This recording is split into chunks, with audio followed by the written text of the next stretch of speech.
about this is a cultural reset. If this isn't, I don't know what is. Hello everyone, welcome to the Bougie Fujoshi channel. For those who know me, hello again. And for those who don't, I hope you stick around because today we are talking about volume 12 of Blue Spring Ride, also known as Ao Haru Ride by Io Sakisaka Sensei. And y'all already know I love me some Io Sakisaka Sensei. Bless their hands, bless their mind, bless their soul, their everything. Since I've never done a Blue Spring Ride video on my channel, I think this would be a good time to just give y'all a little taste if this is your first time hearing about the series. The original run of Blue Spring Ride was from 2011 to 2015 and had a total of 13 volumes. In 2018, Blue Spring Ride was licensed officially in English by Viz Media under their Shoujo Beat label, and I have been collecting the volumes ever since. They're behind me, they're in my hand. In English, we are on our 12th volume of Blue Spring Ride out of the 13, and I am going to cry in October when it comes out with the 13th and final volume of Blue Spring Ride. Like, y'all, I'm gonna cry. Blue Spring Ride did get an anime adaptation back in 2014, which is how I started the series. And now that I think about it, that was 6 years ago. The anime adaptation only covers 4 of the 13 volumes in the series, which is sad, but at least we have something and not nothing at all. I know it's been 6 years, but there's still hope, okay? There's still hope. I'm gonna have to come back and do a more in-depth video about Blue Spring Ride. If you want to go ahead and start the series, whether it be the manga or the anime, go ahead and do so, but this is the time when you cut the video off because I am spoiling. Y'all, this 12th volume. We left off in volume 11 with Kou and Narumi finally getting to speak to each other because it's just been like pulling teeth with this girl. At first I was like, oh, she's just a friend of Kou's. Then I realized she was a snake in the grass. Mow the grass, Kou. Mow the grass. In the first chapter of volume 12, we finally get to see more on Kou and Narumi's relationship. Even though I am not a Narumi stan by any means. And usually I like side characters, but sis ain't it. I already knew that in the relationship between Kou and Narumi, it was really like, I have to be there for her because she was there for me. And while that's great and all, it was just, wow. Futaba and Kou belong together. Period. Even when Toma came into play, I was like, it's still gonna be Futaba and Kou. So now that Kou has finally talked to Narumi and expressed like, hey, Futaba the one. Seeing Narumi's side of things, I kind of felt a little bad, but not enough. In my opinion, it seemed like she was taking advantage of her situation with Kou. I know she know Kou didn't like her like that. Max a sister. It wasn't like that. In that scene, when Kou was getting ready to leave the next day and Narumi had called him out in the middle of the night and then was like, I like you and I'm gonna kiss you now. Ain't nobody asked for that. Like, sis, why? Kou and Narumi are over. Now that Kou has finally talked to Narumi and ended things there, he has a clear conscience and he's like, I need to get my girl. He's starting to really make those advances toward Futaba and people are realizing, they're like, oh, you know she got a boyfriend, right? He's like, yeah, and what about it? So now that Kou is starting to make these advances towards Futaba, Futaba is like, boy, it is too late. You had 11 volumes to go ahead and do that mess, and you want to do it now? No, I'm with Toma. Relax. Now Futaba is all in that, I'm conflicted. Girl, you already know what you gotta do.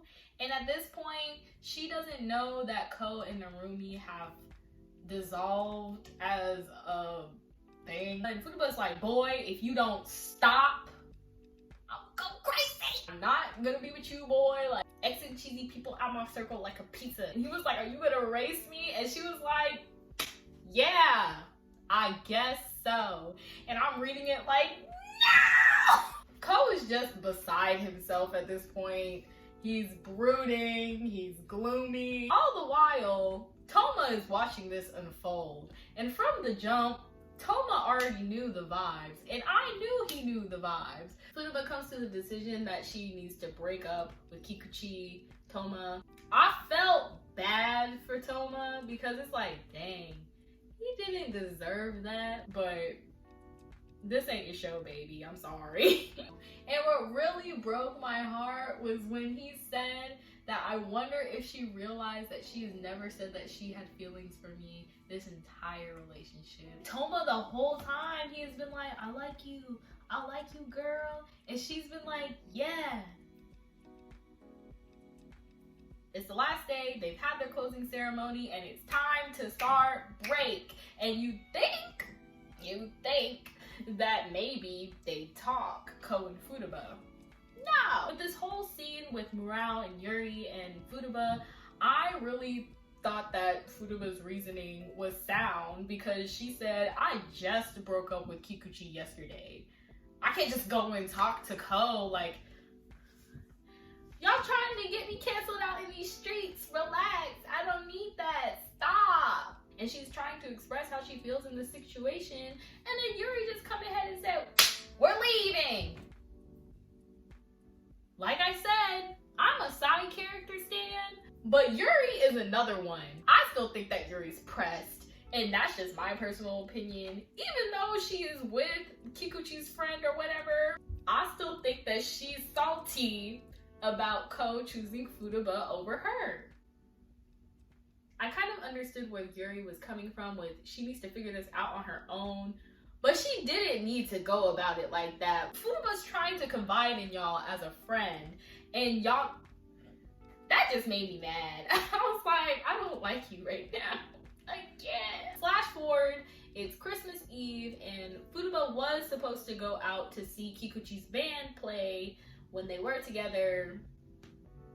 Not no more. Kou is doing his little side job or whatever during break, and he sees her when he's on his little scooter, and he's like, oh my god, that's Futaba. But then he was like, wait, it might not be her because she's supposed to be at that concert, because she never told him and nobody else ever told him that she broke up with Kikuchi. He go about his business, and then he's finally on break taking his little lunch or whatever, and he's like, but what if it was her? He goes ahead and calls Kaminato, and he's like, hey, do you know if Futaba at that concert or whatever? He's like, why would I know that? Ask her yourself. Click. I'm like, what are the friends doing?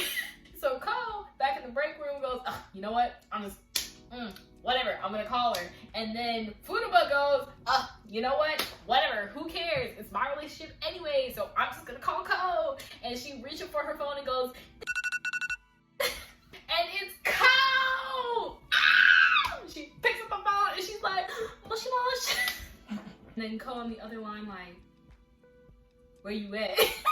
And Futaba goes, I'm at my house right now. So you're not going to that concert? No. I want to see you. And I was like, wow. Oh, I love me some shoujo. 7 o'clock at the clock tower, Senkaku Park. Be there. And he's like, I bet. Oh, yes! Kou is sitting there planning all the stuff in his head. He's like, oh, I gotta take a shower. Should I get her flowers? I have loved Kou since I was 14. And I still do. He's just anxious and he's ready to see Futaba and confess! Confess! His boss comes in and is like, hey, so could you stay till like 6:30? And I was like, no! And of course his boss has him go over, so he is rushing. And as soon as I started seeing Kou rushing, I was like, oh my god.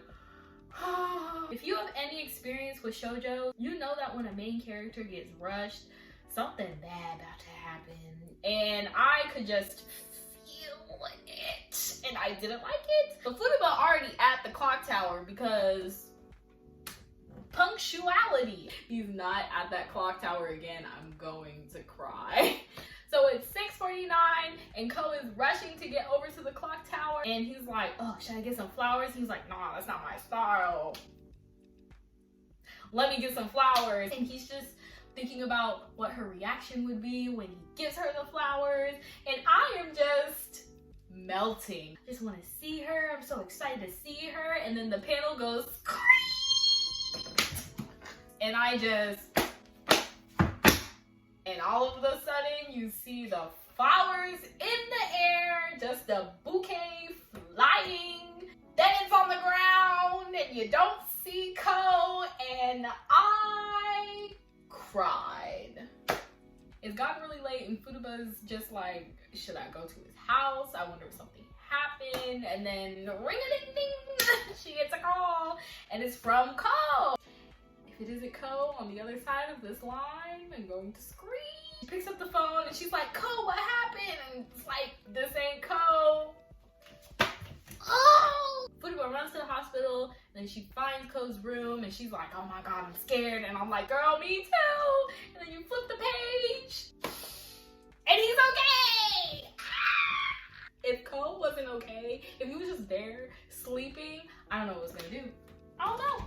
She's crying and she was like, I was scared that was gonna be the last time I saw you and that I would never see you again. Girl, my shoujo beat hard. I'm gonna keep working on myself so I can be somebody that you can count on. I never want to make you worry. Will you be with me?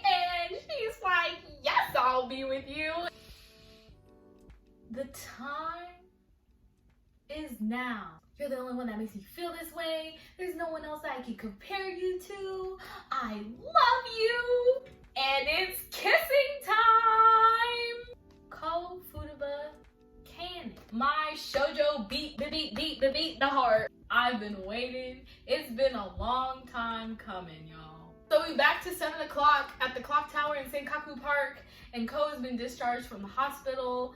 So he comes over and he's yelling for Futaba to meet her, and she's like, whoa, relax. No cheering until you get here because we don't need any accidents. He shows her the flowers and her whole face just beams up. This is all I have ever wanted for them. And then you see Kou smile. Ah, the biggest grin. We deserve to see smiling Kou, laughing Kou animated. I need it in my life. Even though the last chapter definitely put me through all types of emotions, I still think that it ended well. Like I said in the beginning of the video, this is the 12th volume in the total of 13 that there are in the series, and I don't know what's gonna happen in the 13th volume. I really thought that the series was going to end with them being together in a similar fashion to how volume 12 ended, but in a more resolved way. If it just ended at volume 12, I'd kind of be mad. But I want to see it. And the cover for volume 13, I already know that I'm gonna cry. I am going to cry my eyes out. But it's fine. In the comment section below, let me know if you have read volume 12. What did you think about it? Are you happy about Kou and Futaba being canon? Because I am. I absolutely love to see it. Thank you so much for watching. If you liked what you heard today, make sure you hit that like and subscribe before you leave. But that's all I have for today. So, bye!